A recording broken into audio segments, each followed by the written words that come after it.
At ang sabi ng Diyos, magkaroon ng lahat ng uri ng hayop sa lupa. Maaamo, maiilap, maliliit, at malalaki. Ganon nga ang nangyari. May mga aso, aw, aw! Mga pusa, meow! At mga leon, roar! Sa tingin ko, mabuting tao naman talaga si Ma'am Dayan. Pinagdadaanan lang siya. Sa bagay, yung brown oat nga, mahirap na eh. Yun pa kaya palagi na lang madalim ang paligid mo kahit saan ka man tumingin.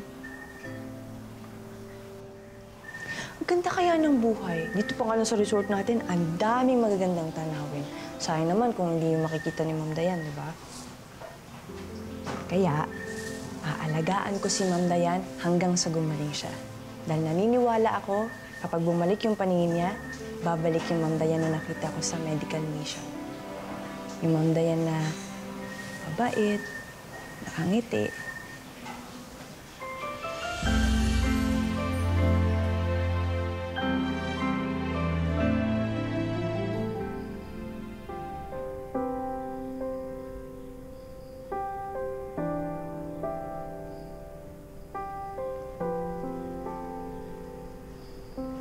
Ma'am, lunch na po.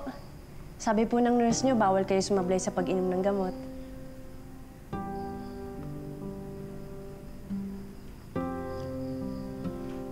Nagdagdag rin ho ako ng pumpkin soup. Pinagmamalaki po ito yung mga chef dito. Sigurado po ako magugustuhan niyo po ito.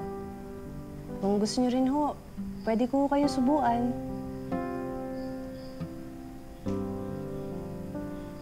Wala ka bang pakiramdam? Ayokong kumain. Ayaw kitang kausap. Ayaw kitang maramdaman. Ayoko na may nakadikit o maaligid sa akin. Ayoko na may nakikialam. Ang gusto ko, pabayaan niyo ako dito! Ma'am, paano ho kayo makakainom ng gamot kung hindi ho kayo kakain?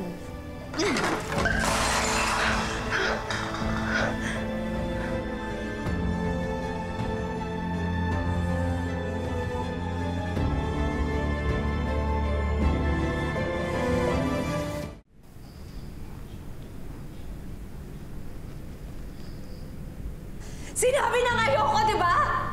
I don't care about your food! Wala akong pakialam sa mga gamot na yan! Just leave me alone! Ma'am! Huwag ho kayong tumayo, baka mabubog po kayo. Sandali lang po.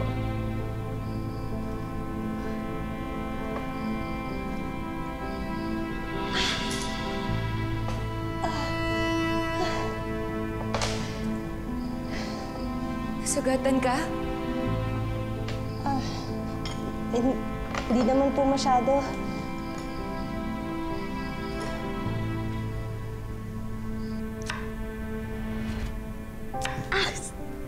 Anak, ano nangyari? Nasugatan ka! Hindi naman po masyado, ma'am. Anong hindi masyado? Tsaka ba't ka pa nakikialam ng paghihiwa? Di ba sinabi ko ako gagawa niyan? Sorry. Halika nga dito. Kasi ginagalaw yan eh. Sorry naman, maliit lang naman. Maliit, tingnan mo, di ba nasasaktan ka? Sorry. Anak, alam mo namang ayoko nang sasaktan ka. Huwag kang makikialam ng mga ganyan. Ha? Pwede kang dumulong sa akin, pero huwag naman yung kutsilyo, please. Masakit pa? Ang cute mo, mami. Ikaw, kala mo nakakatawa to, ha? Ikaw yung mas cute yung tawa mo.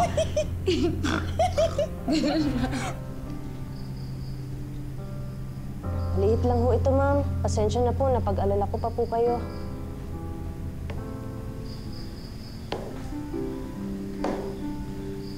Ma'am! Huwag po kayo lumapit, baka po mabubog kayo.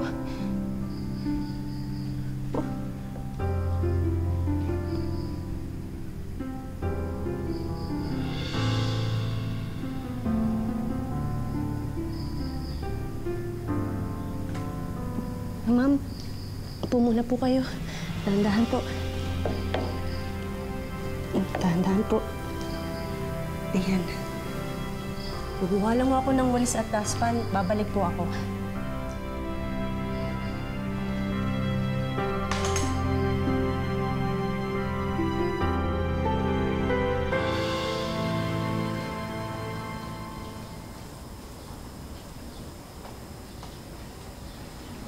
Hope, Sir.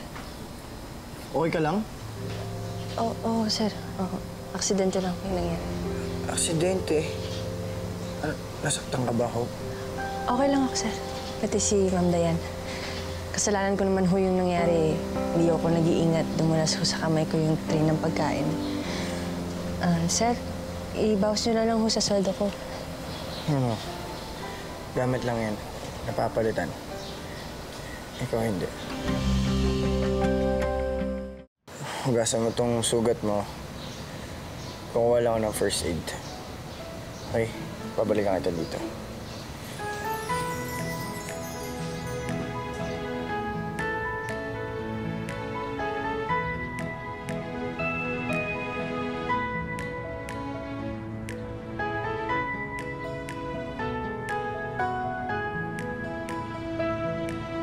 Anak, nakausap ko na yung mga espesyalista dito. At sabi nila, you're out of danger na dyan. Maaari ka nang bumalik din sa Maynila.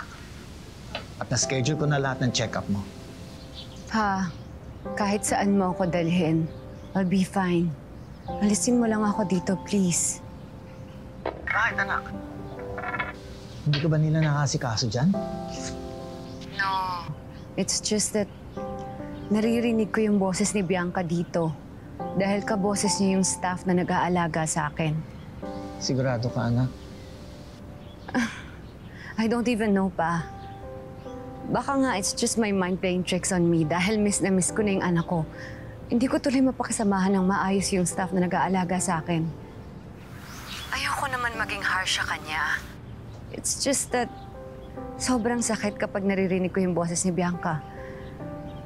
And I didn't mean na masugatan siya ng dahil lang sa akin. Ano? Anak, huwag mo naman silang pag-initan.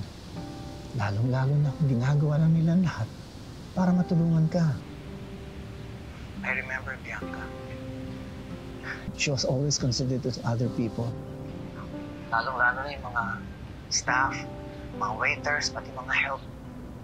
Kasi hindi raw natin alam kung anong mga pinagdadaanan nila. Pero pinagsisilbihan pa rin nila tayo. Bianca was so considerate with other people. I know pa.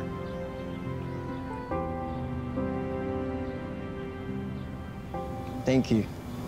Welcome po. Pwede mo ba i-check si Ho from time to time dun sa may villa ng VIP guest? Just make sure she's okay. Okay, sir. Pero, sir, napapansin ko, concerned ka talaga kay Hope. Ha? Hindi Sakto lang. Concern ako kasi ako yung nagrekomenda sa kanya. At gusto ko makasiguro na walang mangyayaring masama sa kanya habang nandun siya. Ikaw?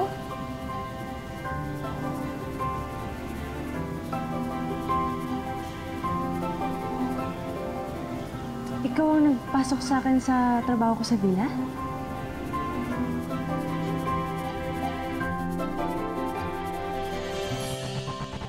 Sana maging mabait po kayo sa kaibigan ko. Ano ibig mo sabihin? Nung naaksidente po kayo, si Ho po ang nagligtas sa inyo. Utang niyo po ang buhay niyo po sa kanya. Lahat ng taxi, lahat sila umaayaw sa akin. Dapat sanay na ako sa ganito eh. Pero nung si Ma'am Dayan na yung gumawa, sakit. Tignan niyo nga ako yung pamilya ko eh. Ayaw nila sa akin. Lang may gusto sa akin. Ako. Gusto kita.